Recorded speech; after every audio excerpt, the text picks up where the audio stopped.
Oke, kita langsung mulai aja ya. Selamat datang di sesi bedah materi kita kali ini. Nah, hari ini kita bakal ngebahas sesuatu yang lumayan mind-blowing nih. Kita bakal ngebongkar sebuah fondasi pemikiran yang kuat banget, diambil dari salah satu literatur ideologis yang sering banget memicu diskusi panas, yaitu buku karya Taqiyuddin An-Nabhani.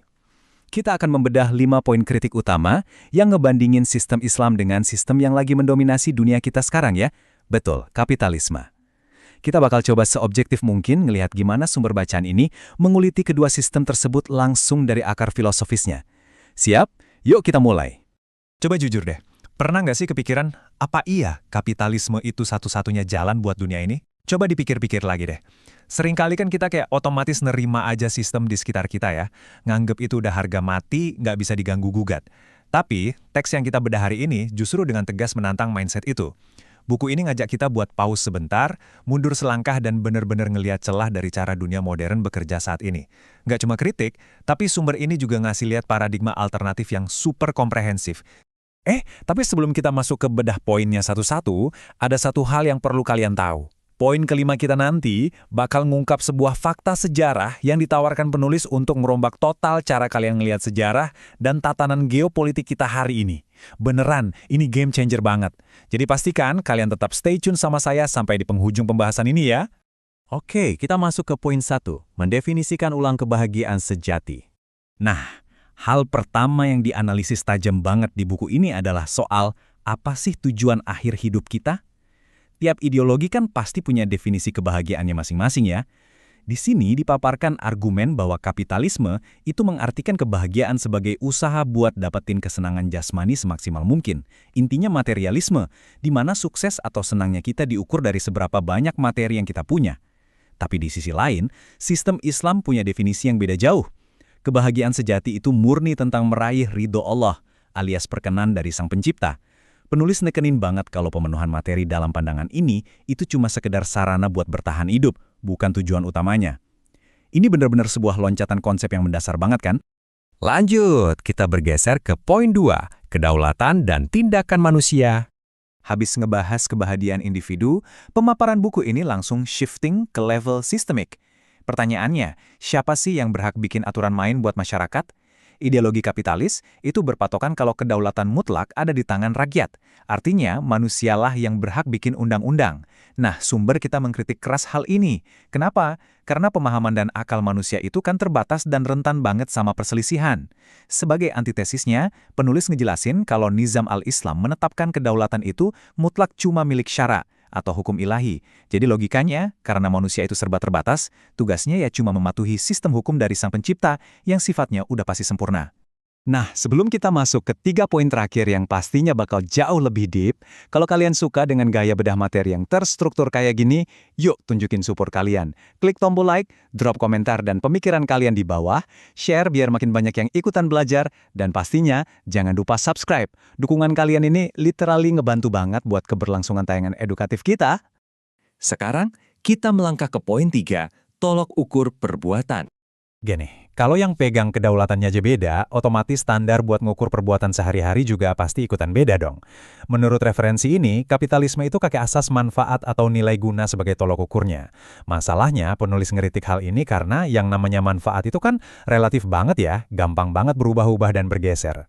Di seberangnya, sistem Islam meletakkan tolok ukur perbuatan pada garis halal dan haram yang udah ditetapin sama aturan ilahi. Standar ini tuh statis alias baku. Penulis meyakini standar yang pasti kayak gini tuh menjanjikan ketertiban sosial yang bebas dari relativisme dan kebingungan nilai.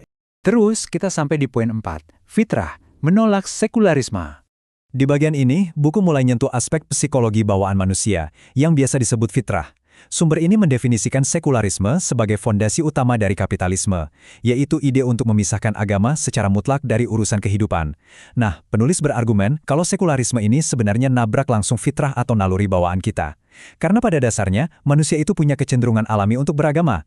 Dengan menempatkan agama cuma di ruang privat, kayak tempat ibadah doang, kapitalisme dinilai udah memberangus naluri alami ini. Akibatnya apa? Menurut teks tersebut, hal ini berujung ke kecemasan eksistensial dan krisis akhlak besar-besaran. Lalu, apa alternatifnya? Buku ini nawarin paradigma yang namanya penyatuan materi dan roh. Ini bagian yang menarik banget, soalnya penulis ngedefinisiin ruh itu bukan kayak roh gaib yang melayang-layang, bukan. Ruh di sini artinya adalah kesadaran manusia akan hubungannya dengan Sang Pencipta.